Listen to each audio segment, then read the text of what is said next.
The story begins with a girl named Coco who clearly missed the memo that you need a bloodline or a trust fund to do magic in this world. She's living in a cozy little village that looks like a screensaver for a medieval lo-fi hip-hop mix. Coco is obsessed with magic, but because she's an NPC, she spends her time fetching water from a fountain that probably has more magical potential in its plumbing than she does in her pinky finger.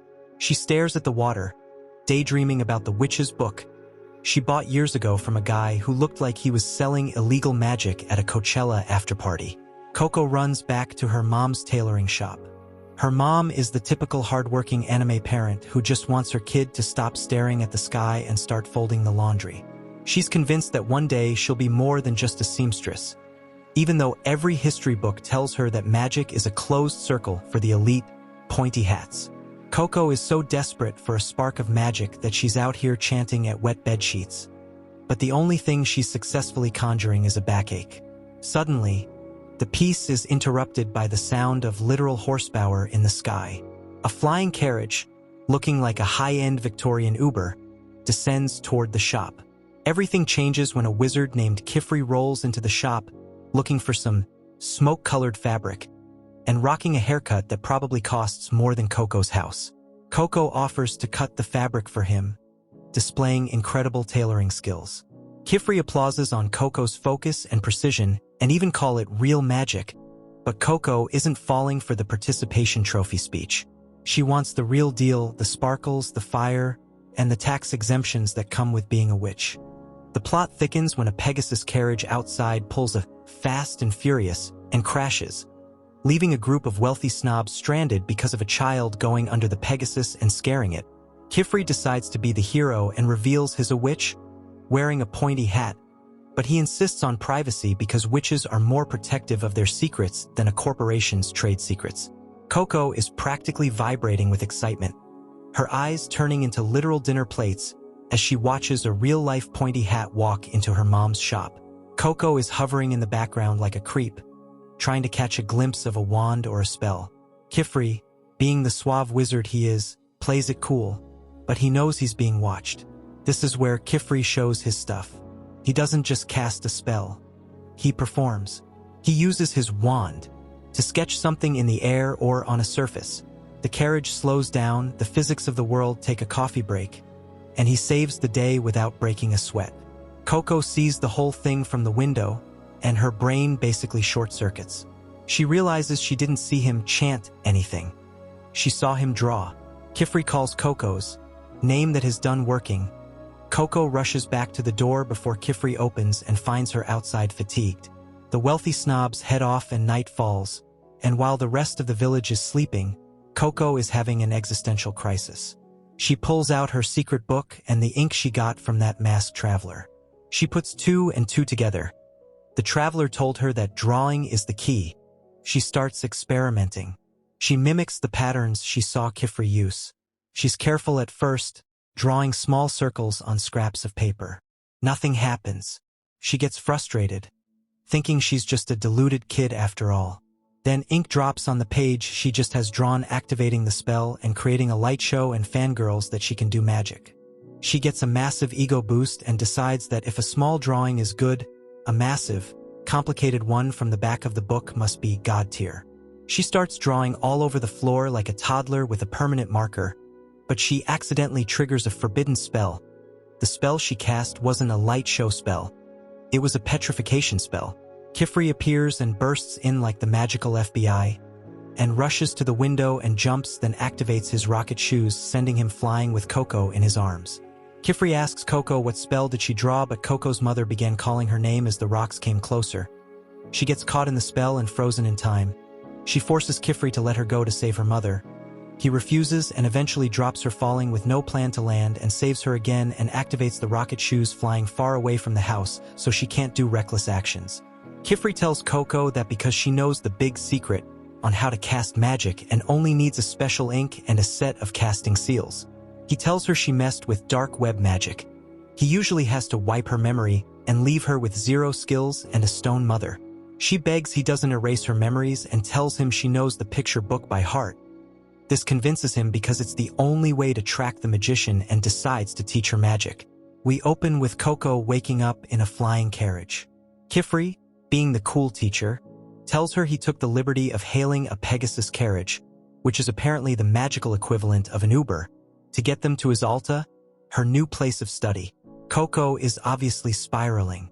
She's worried about her house and her petrified mother, but Kifri has already thought ahead. He's planted guard briar seeds all around her home.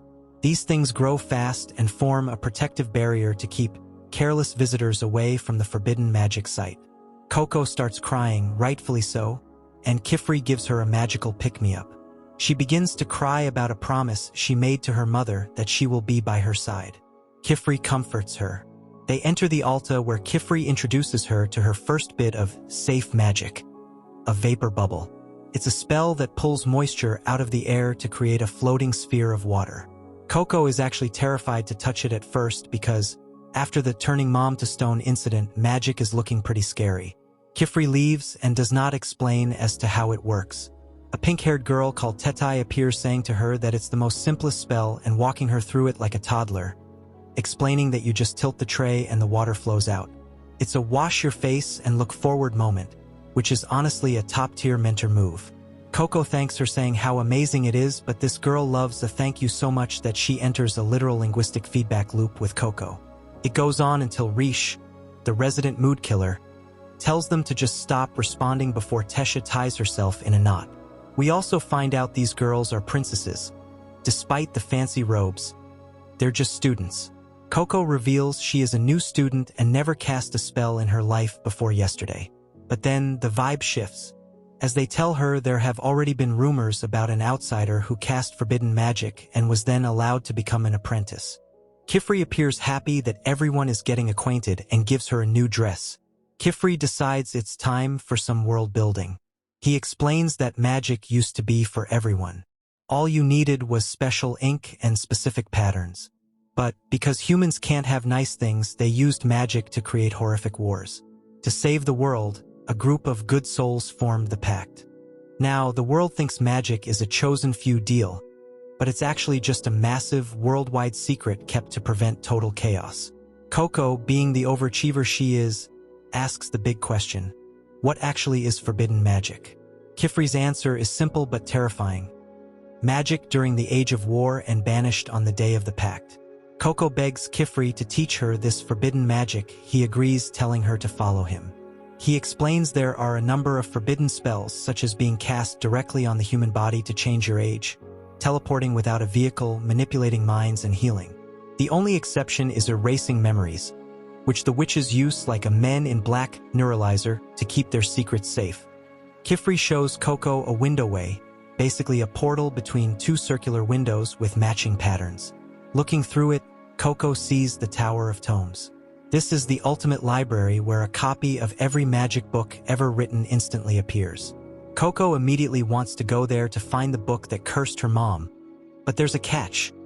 It's guarded by 4 librarians, and you have to pass their trials to enter. Kifri tells her to slow her roll and learn the gentler magic that brings happiness first. Coco gets assigned a room with Agat. The atmosphere is awkward. Agat is basically the student who stayed up until 4 a.m. every night for years, and she is ticked off that Coco just waltzed in through the back door. Agat shows Coco her fingers, which are stained black from drawing seals. She tells Coco point blank, "There's no way an outsider like you will ever be a witch." To lighten the mood, Kifri promises a welcome party. The hype is real, until the party consists of locally grown wheat bread because nobody had time to prepare a real meal. Agat doesn't even show up. She eats in her room like a true introvert. But hey, apparently the wheat is superior quality. So that's something. Kifri gives Coco her components, basically a magical pen and ink, and explains how a spell is actually built. It's a 3-part harmony, the sigil, the centerpiece. It determines the element, fire, water, light, or wind. The signs. These surround the sigil and determine the form, size, and direction. The ring. The outer circle that locks the seal and activates the spell. If the circle isn't closed, nothing happens. Coco tries to draw a water spell. Her lines are sloppy and wobbly, and her ring doesn't even connect at first. When she finally completes the circle, she makes a classic rookie mistake. She draws one sign longer than the others. This amplifies the pressure in that specific direction, and she blasts Agat right in the face with a high-pressure water jet. Instead of punishing Coco, Kifri praises Agat for noticing why the spell failed. Then, in a move that is either brilliant or a total disaster, Kifri announces he's leaving for a few days to visit the Great Hall. He leaves Agat in charge of Coco. Agat immediately drops the nice act. She tells Coco the cushy lessons are over and her real test has begun. But this is where this story ends. Like and subscribe. Comment if you think Agat is just misunderstood.